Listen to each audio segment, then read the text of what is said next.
জনবল সংকটে ধুঁকছে ময়মনসিংহের তারাকান্দা উপজেলা স্বাস্থ্য কমপ্লেক্স।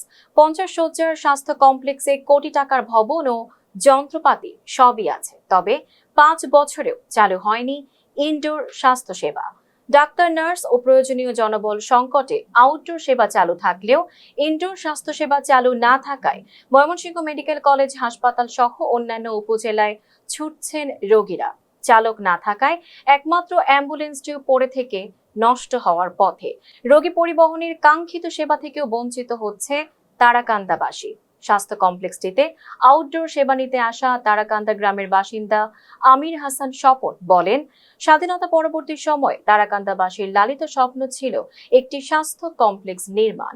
2021 সালে স্বাস্থ্য কমপ্লেক্সটির নির্মাণ কাজ শেষে আউটডোর সেবা চালু হলেও ইনডোর সেবা চালু না থাকায় 18 কিলোমিটার দূরে ময়মনসিংহ মেডিকেল কলেজ হাসপাতালে চিকিৎসা নিতে হয়।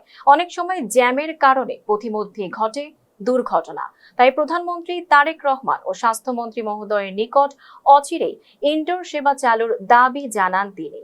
আপনারা জানেন 2021 সালে তারাকান্দা উপজেলা হেলথ কমপ্লেক্স 50 শয্যা বিশিষ্ট হাসপাতালটির প্রশাসনিক কার্যক্রম শুরু হয়। এখন 2026 সাল চলতেছে, কিন্তু অদ্যাবধি আমাদের হাসপাতালে এখনো আমরা ইনডোর সেবাটি চালু করতে পারিনি। আমরা আমাদের অফিস থেকে মন্ত্রণালয় অধিদপ্তরে বারবার চিঠি দেওয়া হয়েছে, আমাদের মাননীয় মন্ত্রী মহোদয়, মাননীয় এমপি মহোদয়কে জানানো হয়েছে, আমাদের যুগ্ম সচিব মহোদয় এসেছেন ভিজিটে, তাকে আমরা আমাদের 50 শয্যা হাসপাতালের জন্য যে প্রয়োজনীয় জনবল লজিস্টিক সাপোর্ট লাগবে সেটা চাহিদা পাঠানো হয়েছে। তো আমরা আশা করছি অতি শীঘ্র এই জনকল্যাণের জন্য এই হাসপাতালে ইনডোর সেবাটি চালু হবে। বর্তমানে আমাদের আউটডোর সার্ভিস এবং 24 ঘন্টা ইমার্জেন্সি সেবা চালু আছে। আউটডোর আছে কিন্তু ইনডোরের কোনো ব্যবস্থা নাই, যার জন্য শিশুদের এবং মহিলাদের অনেক অসুবিধা হয়। আমি জোর দাবি জানাবো বাংলাদেশ সরকার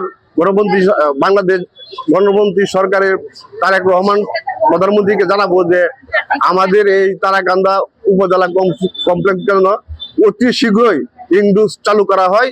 যদি ইনডোর গুলা চালু হয় তাহলে, যদিও আমাদের পার্শ্ববর্তী ময়মনসিংহ মেডিকেল কলেজ আমাদের থেকে 18 কিলোমিটার দূর, যে 18 কিলোমিটার দূর পার হইতে গেলেও আমরা অনেক সময় দেখতে পাই যে ময়মনসিংহ ব্রিজ সংলগ্ন যে জ্যামটা আমাদের পড়তে হয়, সেই জ্যামে পড়তে গিয়ে অনেক দুর্ঘটনার শিকার হইতে হয়। আমাদের আউটডোরে মোটামুটি হচ্ছে প্রতিদিন 800 থেকে 900 রোগী তো করে আসে। কখনো কখনো যখন রোগীর সিজন থাকে, চাপ থাকে, কাজ দানের কাজ থাকে না বা অন্য কোনো সমস্যা থাকে না, বৃষ্টি বাদল থাকে না, তখন দেখা যায় যে 1200 রোগীও হয় কখনো কখনো। এখন আপাতত আমরা নতুন 48 বিসিএসের আমরা নতুন প্রায় 9 জন ডাক্তার পাইছি। তাদেরকে দিয়ে এখন মোটামুটি আমাদের আউটডোরটা সচল। ঠিক আছে, এখন আমাদের খুব একটা ডাক্তারের ক্রাইসিস নাই, আবার কিছু আমাদের যেটা হেল্পিং হ্যান্ডের অভাব ছিল সেটাও আমরা এখন আউটসোর্সিং এর কিছু লোক পাওয়াতে আমাদের সেটাও মোটামুটি একটা সংকুলন হয়েছে। মাসুদ পারভেজ বলেন, ইনডোর ব্যবস্থা না থাকায় শিশু ও মহিলাদের অনেক সমস্যা হয়। তাই এলাকাবাসী হিসেবে অচিরেই ইনডোর সেবা চালুর জোর দাবি জানান তারা। দ্রুতই তারাকান্দা উপজেলা স্বাস্থ্য কমপ্লেক্সটিতে পর্যাপ্ত জনবল নিয়োগের মাধ্যমে চালু হবে ইনডোর স্বাস্থ্য সেবা, এমনটাই দাবি তারাকান্দাবাসীর। Tanjiba Nowrin, face the people.